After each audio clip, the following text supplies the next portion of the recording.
Pengertian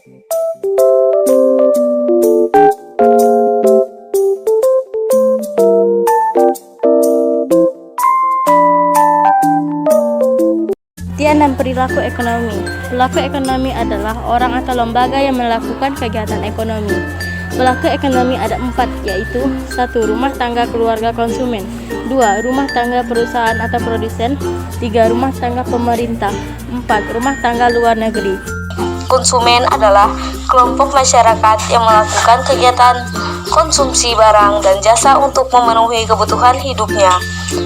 Rumah tangga konsumen membutuhkan barang dan jasa yang dihasilkan oleh rumah tangga perusahaan. Rumah tangga konsumen memiliki 2 peran, yaitu sebagai konsumen dan sebagai penyedia faktor produksi yang meliputi penyediaan lahan, tenaga kerja, modal, dan keahlian. Pendapatan rumah tangga keluarga terdiri atas sewa, yaitu balas jasa yang diterima rumah tangga keluarga karena telah menyewakan tanahnya kepada perusahaan. Upah, yaitu balas jasa yang diterima rumah tangga keluarga karena telah mengorbankan tenaganya untuk bekerja pada perusahaan dalam kegiatan produksi.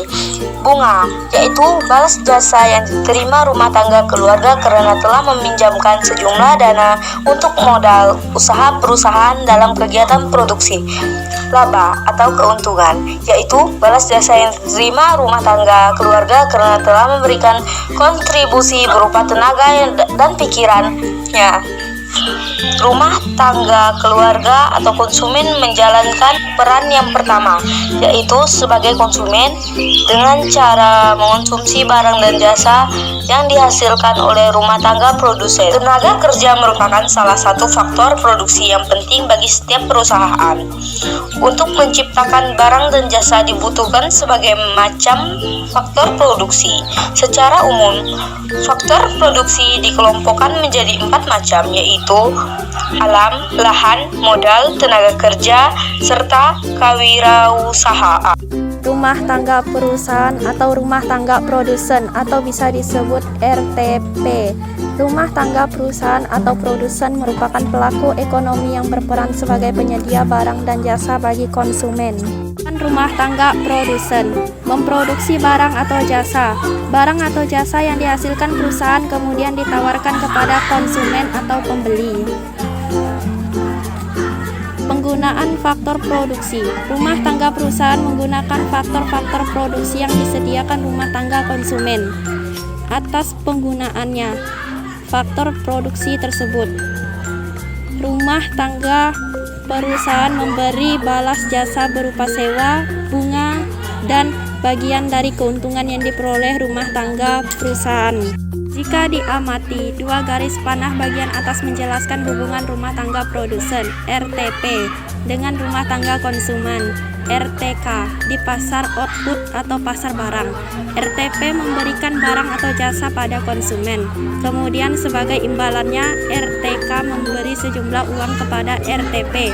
2 garis panah di bagian bawah menunjukkan hubungan RTP dan RTK di pasar faktor produksi.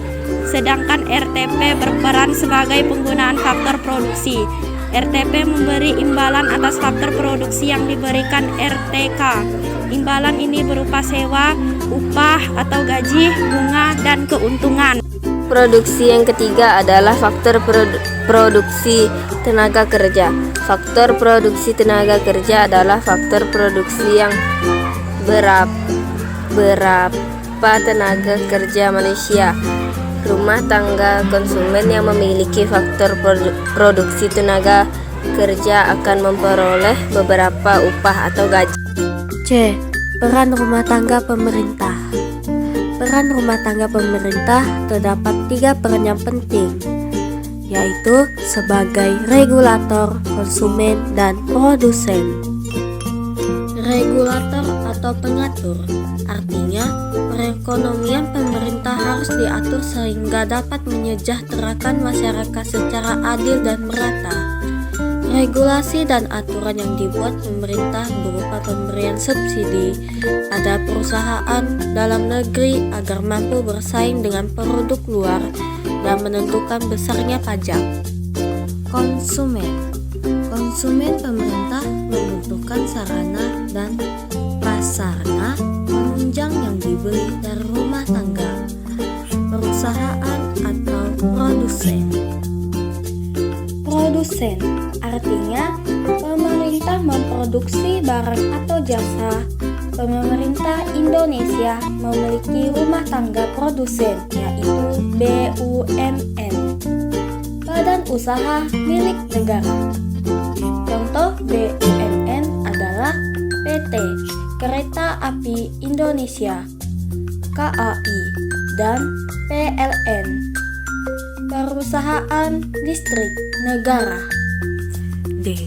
Rumah tangga luar negeri. Peran rumah tangga luar negeri terlihat dalam perdagangan internasional.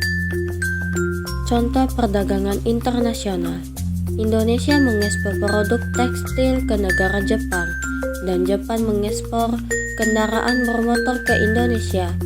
Dengan transaksi tersebut, terbentuklah kerjasama antara Indonesia dan masyarakat Jepang, atau bisa disebut dengan masyarakat luar negeri.